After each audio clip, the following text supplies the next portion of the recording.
Take us back to 1982. What was the landscape for wings like back then? Non-existent.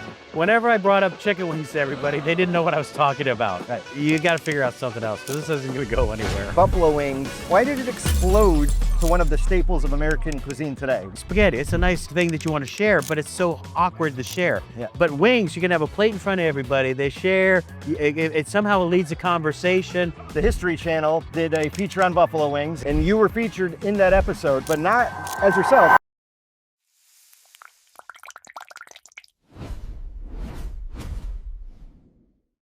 All right, we're here at the 2025 National Wing Festival in Buffalo, New York. And today I'm joined by one of the founders of Buffalo Wild Wings, Mr. Scott Lowery. Scott, thanks for taking a few minutes to talk with us today.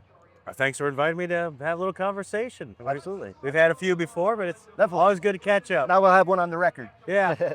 So take us back to 1982. What was the landscape for wings like back then? Compare the popularity of the wing today to what it looked like in 1982. Well, it was non-existent. Whenever I brought up chicken wings to everybody, they didn't know what I was talking about. Right. And I remember one time driving down the street, and there was a marketing guy with us, and he sat there and said, let's just do an impromptu, investigation of markets. Stopped on the street, went up to a lady, asked her about chicken wings, didn't know anything, came back and said, guys, you got to figure out something else because this isn't going to go anywhere. Right, right.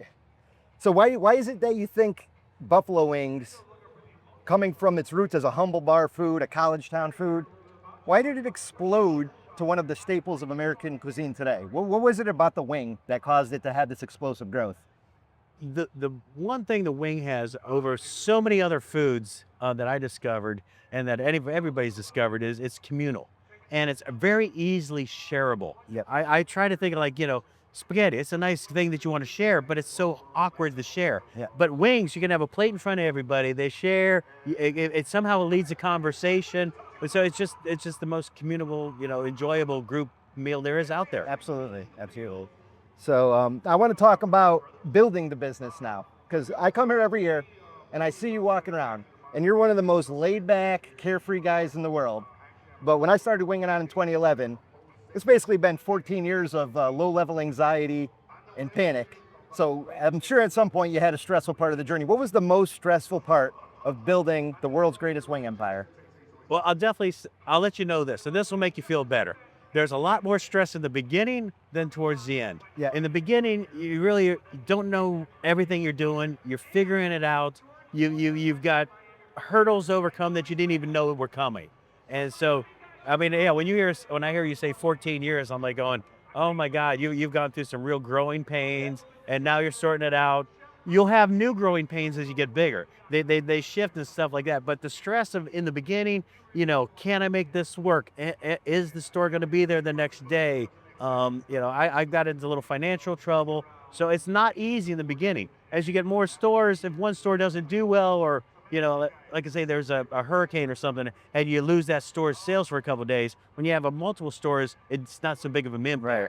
But when in my early days, I remember a winter storm came along and it decimated us, and it took us months to catch up like that. So it's a little bit easier as you go, but yeah, you're past the worst stress. Yeah. I think Hope it make you feel better. Yeah. Well, I think part of it too is as you grow, you start to surround yourselves with more talented people. Because in the beginning, it was probably just you and Jim wearing all 9,000 hats, like me and my partner Justin. We did everything. Absolutely. And then as we grew, we were able to bring on more talented individuals. Yep. That our weaknesses were their strengths, and that helped us really build and really get to where we are. But you've also got to share the work. I mean, it's like Boy Scouts. Many hands makes for light work. Right. So that's truly the case. Yeah. In the beginning, you're the one with the only hands. I mean, in the beginning, it was just me and my partners running this operation from open to close, 7 days a week, no employees. Right. Yeah. I don't miss those days. So I want to talk about one of my favorite parts of your journey, and it's something more recent that happened a few years ago. The History Channel did a feature on buffalo wings, a whole episode on buffalo wings, and you were featured in that episode, but not as yourself. There was an actor that played you, a paid actor that played you. So how surreal was it to come, you were just some local guy starting a wing joint, and all of a sudden there's a paid actor on a national television show playing you on TV. Was that wild? It's mind blowing. It really is. I mean, you don't start your business to go, oh, someday an actor will portray me. Yeah. And I hope he's good enough, better looking than myself. That's always the hope. But yeah, were you involved with that process at all? Did they call you? They or- called and interviewed me, and so I can say they really got the story fairly correct. I mean, Yeah. it's actually 98% correct. Yeah. I won't tell you the 2% that's incorrect, but there's just a small difference. Well, I think with documentaries and television, 98% is about as best as you could hope for. Well, I agreed to them on the one little change. So I won't say. Let's just say I didn't always drink beer after work. Okay. Yeah, that's fair assessment. And the last question I want to ask you is: we're here in Buffalo. You're here every year. Yeah. So this city obviously means a lot to you. It's like, what does the city of Buffalo mean to you?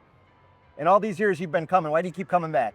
Well, maybe you don't know, but I actually grew up in Buffalo. No, I did not know that. Yeah. No. I had my informative years here. I moved here when I was about 9 years old, and I was here until I was a junior in high school.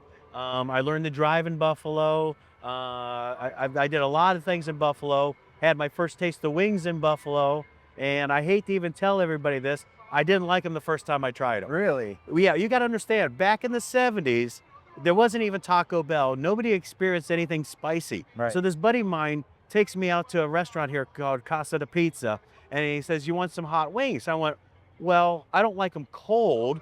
So I'm just thinking temperature-wise, they're going to be hot versus cold. And so we get a pizza, we get these hot wings. I take a bite, I'm like going, "What the heck are you serving me? These things are burning my mouth. I don't even put pepper on my food." And I was like, "That's it. You're eating these, I'm eating the pizza." And that was my first taste of buffalo wings. It's too funny. But yeah, no, I mean, I love Buffalo. It's like a second home to me. It's such a great town. It's a great foodie town. I mean, again, I started with the beef on weck, the charbroiled hot dogs, the wings. It's great food in this town, as you're probably finding out as you're visiting here and maybe eating something other than wings. It's great food and it's a great culture. I just love the vibe here, the camaraderie. It is. The Buffalo Bills like centric community here. It's just a great place to be, and it's probably my favorite northern town now. Awesome. I've been here. I've been coming here for 5 years. So thank you for spending a little time with us today. And Yeah. I'm sure you've heard it before, but congrats on creating America's greatest, most iconic wing joint. Like I say, I'm blown away that something I did as just a dream to have basically an income. I mean, I wanted to make a living for myself. I thought maybe a couple stores would be good, and that's as far as we had to go. Yeah. You know, but it grew and grew and grew, and it went beyond my wildest imagination. And I hope you guys have as much success. Thank you. Well, you're an inspired to all us little guys trying to emulate the Buffalo Wild Wing story. So We'll thanks, keep Scott. at it. Pleasure talking with you today. Same here.